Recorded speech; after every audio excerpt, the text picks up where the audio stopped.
নমস্কার। আজকের সমাজ আমাদের শেখায় দামি গাড়ি চাপলেই মানুষ সচ্ছল, হাত বাড়ালেই আইফোন কিনতে পারলেই সে সফল। কিন্তু সত্যি কি তাই? চিন্তা করে দেখুন তো, একজন দিনমজুর বা রিক্সাওয়ালা সারাদিন খাটার পরে রাতে কিন্তু নিশ্চিন্তে ঘুমায়। তার মাথায় কোনো ক্রেডিট কার্ডের বিলের চিন্তা নেই, কোনো পার্সোনাল লোনের ইএমআই এর চাবুক নেই। অন্যদিকে মাসে লাখ লাখ টাকা আয় করা একজন চাকরিজীবী রাত 3টে পর্যন্ত দুশ্চিন্তায় জেগে থাকে। পরের মাসের লোনের কিস্তি কিভাবে শোধ করবেন, মার্চ মাসে আয়কর কাটার পর বাকি টাকায় সারা মাস কিভাবে সংসার চালাবেন, এপ্রিল মাসে সন্তানের বেসরকারি স্কুলের রিএডমিশন ফি 50-60 হাজার টাকা এবং বই ইউনিফর্মের জন্য 20 থেকে 30 হাজার টাকা কোথা থেকে জোগাড় করবেন? তাহলে বলুন তো, আসলে সচ্ছলতা কার? রিক্সাওয়ালার, নাকি ওই এসি ঘরে থাকা চিন্তিত মানুষটার? আসলে সচ্ছলতার মাপকাঠি সবার জন্য এক নয়। আজ আমরা আলোচনা করব প্রকৃত সচ্ছলতা কাকে বলে, কেন আধুনিক শিক্ষা ব্যবস্থা আমাদের আসল টাকা পয়সার হিসাব শেখায় না, এবং কিভাবে মাসে মাত্র 30 হাজার টাকা আয় করেও আপনি অবসর বয়সে 4 কোটি টাকার মালিক হতে পারেন। ভিডিওটা শেষ পর্যন্ত দেখুন, কারণ আজকের এই ভিডিও আপনার আর্থিক চিন্তা ভাবনা চিরতরে বদলে দিতে পারে। প্রথমেই আসা যাক, সচ্ছলতা কি? আমাদের সমাজে আমরা সচ্ছলতা মাপি বস্তুতে। কার কত বাড়ি, কার কটা স্থাবর সম্পত্তি আছে, কার কত সোনা আছে, কে কত দামি জামা কাপড় পরছে। কিন্তু ফিনান্সিয়াল সায়েন্স বলে সচ্ছলতা বস্তুতে নয়, সচ্ছলতা থাকে মনের শান্তিতে। প্রথম মাপকাঠি, আপনার মাথার উপর কোনো লোনের অতিরিক্ত বোঝা না থাকা। দ্বিতীয় মাপকাঠি, রাতে শুতে যাওয়ার সময় আগামী মাসের খরচ নিয়ে দুশ্চিন্তা না হওয়া। তৃতীয় মাপকাঠি, যে কোনো বিপদে হঠাৎ কাজ চলে গেলে বা আয় বন্ধ হয়ে গেলে অন্তত 6 মাস পরিবার নিয়ে নিরাপদে বেঁচে থাকার ক্ষমতা। আপনার ব্যাংক অ্যাকাউন্টের ব্যালেন্স যত বড়ই হোক না কেন, যদি আপনার মাসের উপার্জনের অর্ধেকের বেশি টাকা ইএমআইতে চলে যায়, তবে আপনি কিন্তু আর্থিকভাবে স্বাধীন নন।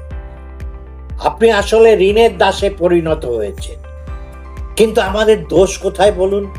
আমাদের স্কুলের পড়াশোনায় বীজগণিতের কঠিন ফর্মুলা শেখানো হয়েছে, ইতিহাসের সাল তারিখ মুখস্থ করানো হয়েছে, কিন্তু জীবনের সবচেয়ে গুরুত্বপূর্ণ একটা পাঠ বাদ পড়ে গেছে। তা হলো ফিনান্সিয়াল লিটারেসি বা আর্থিক সাক্ষরতা। কোনো স্কুল বা কলেজ আমাদের শেখায় না উপার্জনের পর বাজেট কিভাবে করতে হয়, এমার্জেন্সি ফান্ড কিভাবে তৈরি করতে হয়, আর সঞ্চয় ও বিনিয়োগের মধ্যে পার্থক্য কি। ফলাফল, কাজ শুরু করার পরেই প্রথম বেতন পেয়েই আমরা ক্রেডিট কার্ড নিই, লোন নিই, আর একটা ইএমআই এর ফাঁদে জড়িয়ে পড়ি। অথচ এই সামান্য বুদ্ধিটা যদি 18-20 বছর বয়সে শেখানো হতো, তাহলে আজ কাউকেই রিটায়ারমেন্টের পর অন্যের উপর নির্ভরশীল হতে হতো না। তাহলে সমাধান কি? সমাধান হলো জীবনের শুরুতেই একটা বাজেট রুল মেনে চলা। একে বলা হয় 50-30-20 রুল। ধরুন আপনার মাসিক আয় 30 হাজার টাকা, 50% অর্থাৎ 15,000 টাকা যাবে আপনার প্রয়োজনীয় খরচে, বাড়ির রেশন, ঘর ভাড়া, কারেন্টের বিল, বাচ্চাদের স্কুলের ফি এবং অন্যান্য জরুরি খরচ।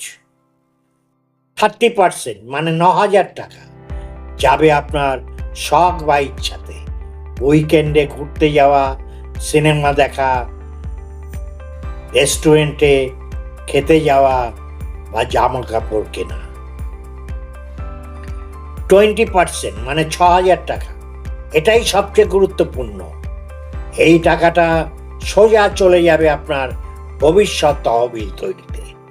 যদি আপনার আয় কমও হয় তাহলে অন্তত 20% টাকা নিজের ভবিষ্যতের জন্য আলাদা করা বাধ্যতামূলক।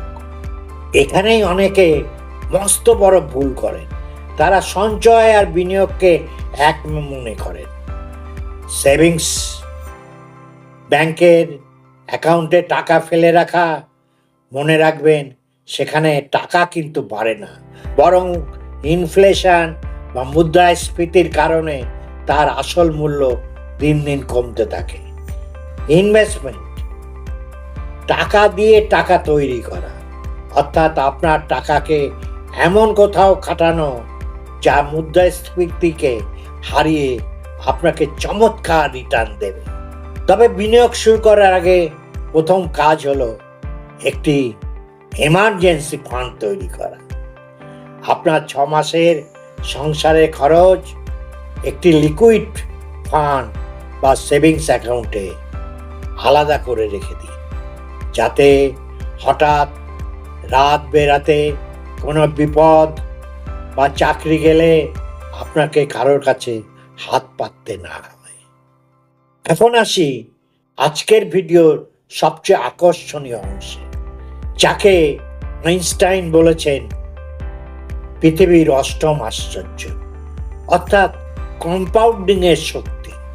কিভাবে মাসে মাত্র 30-35 হাজার টাকা আয় করে আপনি 4 কোটি টাকার রিটায়ারমেন্ট ফান্ড গড়ে তুলবেন। চলুন একদম সহজ অঙ্কটা দেখি। মাসিক আয় 30 থেকে 35 হাজার টাকা, মাসিক sheep systematic investment plan mutual fund 5,000 টাকা নিয়মিত ইনভেস্টমেন্ট, আনুমানিক রিটার্ন দীর্ঘমেয়াদে 12%, সময়কাল 30 বছর, স্টেপ আপ প্রতি বছর আয় বাড়ার সাথে সাথে 10% করে এই যে সিপে 5,000 টাকা দিচ্ছেন সেটা 10% করে বাড়াতে হবে। অর্থাৎ প্রথম বছর 5,000 টাকা, পরের বছর 5,500 টাকা, এইভাবে সেটা ক্রমাগত বাড়তে থাকে। তার কারণ আপনার আয় প্রতি বছর বাড়ছে, সেই ইনক্রিমেন্টে হোক বা অন্যভাবে হোক। চিন্তা করতে পারছেন, মাত্র 5,000 টাকা দিয়ে শুরু করে একটু শৃঙ্খলা আর ধৈর্যের জোরে আপনি আপনার জীবনের শেষে নিজের এবং পরিবারের জন্য 4 কোটি টাকার একটা মজবুত আর্থিক প্রাচীর তৈরি করে যেতে পারেন। বন্ধুগণ, আসল স্বচ্ছতা দামি ব্র্যান্ডের জামা কাপড়ে বা লোক দেখানো জীবনযাত্রায় থাকে না।